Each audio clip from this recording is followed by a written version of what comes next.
कुछ trader trade में entry लेने के बाद थोड़ा प्रॉफिट ही लेकर बाहर निकल जाते हैं और अपने टारगेट तक का भी वेट नहीं करते हैं। तो कुछ ट्रेडर एक ही ट्रेडिंग मार्केट में भी बड़ा लॉस कर देते हैं और इसका रीजन ये है कि वो लॉस को तो होल्ड कर लेते हैं लेकिन वो प्रॉफिट को होल्ड नहीं कर पाते हैं, क्योंकि उन्हें डर होता है कि ये प्रॉफिट भी लॉस में न बदल जाए और वो छोटा प्रॉफिट ही लेकर निकल जाते हैं, जिससे जिस दिन मार्केट में अच्छा मूवमेंट आता है और बड़े पैसे बन सकते थे उस दिन वो लोग छोटे पैसे ही बना पाते हैं। और कुछ ट्रेडर तो ट्रेडिंग मार्केट में भी लॉस कर देते हैं। तो आज के इस वीडियो में हम लोग सीखेंगे कि कैसे अपने विनिंग ट्रेड को होल्ड करें। तो इस वीडियो को लास्ट तक देखना। जब आपका ट्रेड प्रॉफिट में होता है तो आपका दिमाग कहता है बस अब बेच दो, प्रॉफिट बुक कर लो, लेकिन कई बार स्टॉक और ऊपर चला जाता है और आप बड़ा मुनाफा चूक जाते हैं। उदाहरण के लिए मान लीजिए आपने रुपए 100 पर एक स्टॉक खरीदा, वो रुपए 120 पर पहुंचा और आपने बेच दिया, लेकिन बाद में वो 150 रुपए तक गया। अगर आपने होल्ड किया होता तो आपका प्रॉफिट दोगुना हो सकता था। तो सवाल ये है विनिंग ट्रेड को होल्ड कैसे करें। ये है निफ्टी का 5 मिनट टाइम फ्रेम का चार्ट और ये एक अपट्रेंड मार्केट है जिसमें प्राइस हायर हाई बनाते हुए ऊपर जा रहा है। इसमें मुख्य रूप से 3 प्रकार के ट्रेडर आते हैं। पहला ट्रेडर ए जो इतने अच्छे मार्केट में भी छोटा प्रॉफिट करते हैं, दूसरा ट्रेडर बी जो इतने अच्छे मार्केट में भी लॉस करते हैं, तीसरा ट्रेडर सी जो इस पूरे मूव को कैप्चर करता है और अच्छा प्रॉफिट जनरेट करता है।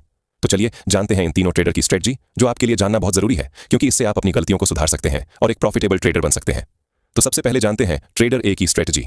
ये ट्रेडर अपने सेटअप को देखकर ट्रेड में एंट्री तो बना लेते हैं और अपना स्टॉप लॉस और टारगेट सेट कर देते हैं और जब प्राइस उनके डायरेक्शन में बढ़ता है तो उन्हें छोटा सा प्रॉफिट दिखने लगता है, लेकिन जैसे ही मार्केट पुल बैक लेता है और रेड कैंडल बनती है उन्हें डर लगने लगता है कि जो छोटा सा प्रॉफिट हुआ है वो कहीं लॉस में न बदल जाए, इसलिए वो ट्रेड से जल्दी एग्जिट हो जाते हैं।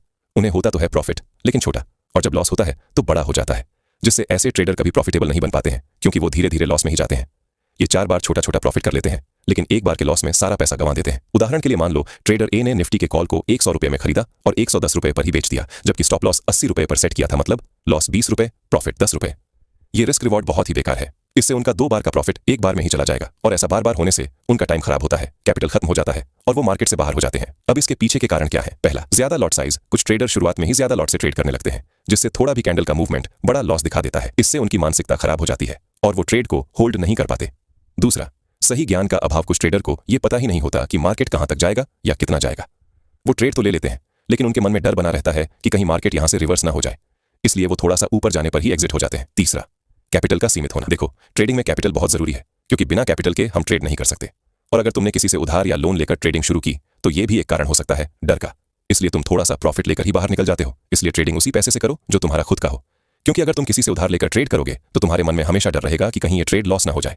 इसलिए ट्रेड किसी से पैसे लेकर मत करो, खुद के पैसे से करो, ताकि जब भी ट्रेड लो तो बिना डर के सही एंट्री और एग्जिट ले सको। अब बात करते हैं ट्रेडर बी की, जो अच्छे मार्केट में भी लॉस करते हैं। ट्रेडर बी की स्ट्रेटजी। ट्रेडर बी सबसे पहले प्लान तो बना लेते हैं, स्टॉप लॉस और टारगेट भी सेट कर लेते हैं, लेकिन उन्हें ट्रेड लेने में डर लगता है क्योंकि उनके पास कॉन्फिडेंस नहीं होता।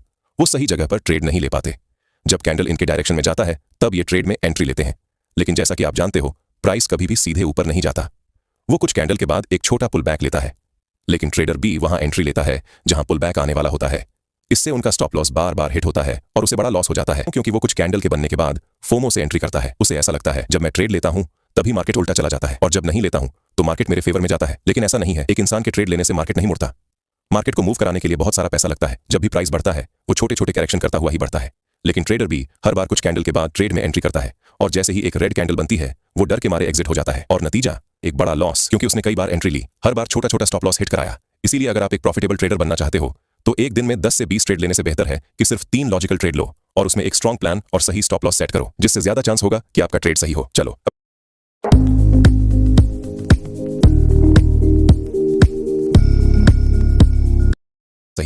अब जानते हैं ट्रेडर सी, जो कि एक प्रो लेवल का ट्रेडर है जिसने बेस पर अपनी एंट्री बनाई और स्टॉप लॉस और टारगेट 1:2 रखा।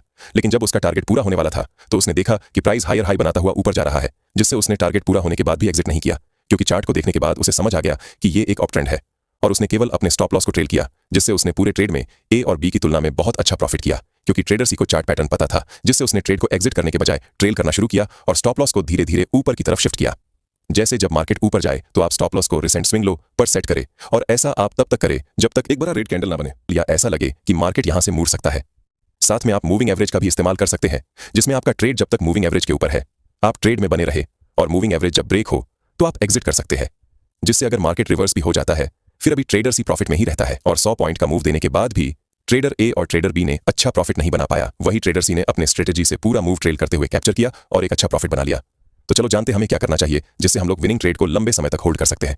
तो हमें बस कुछ पॉइंट को याद रखना है जिससे ट्रेडर सी की तरह हम लोग एक प्रॉफिटेबल ट्रेडर बन सके। पॉइंट नंबर 1, ट्रेड करने से पहले एक प्लान बनाएं। तय करें कि आपका टारगेट प्रॉफिट क्या है और स्टॉप लॉस कहां होगा। उदाहरण, अगर आपका टारगेट 20% प्रॉफिट है तो 10% प्रॉफिट होने पर घबराकर न बेचें, अपने प्लान पर टिके रहें। इसका मतलब है टारगेट स्टॉप लॉस का दुगना होना चाहिए। पॉइंट नंबर 2, अगर स्टॉक मजबूत अपर ट्रेंड में है यानी लगातार ऊपर जा रहा है तो उसे जल्दी बेचने की जरूरत नहीं है। ट्रेंड आपका दोस्त है। जब तक ट्रेंड ऊपर की ओर है तब तक होल्ड करने की सोचें और ये याद रखें कि प्राइस ऊपर जाने के बाद छोटा सा पुल बैक लेता है।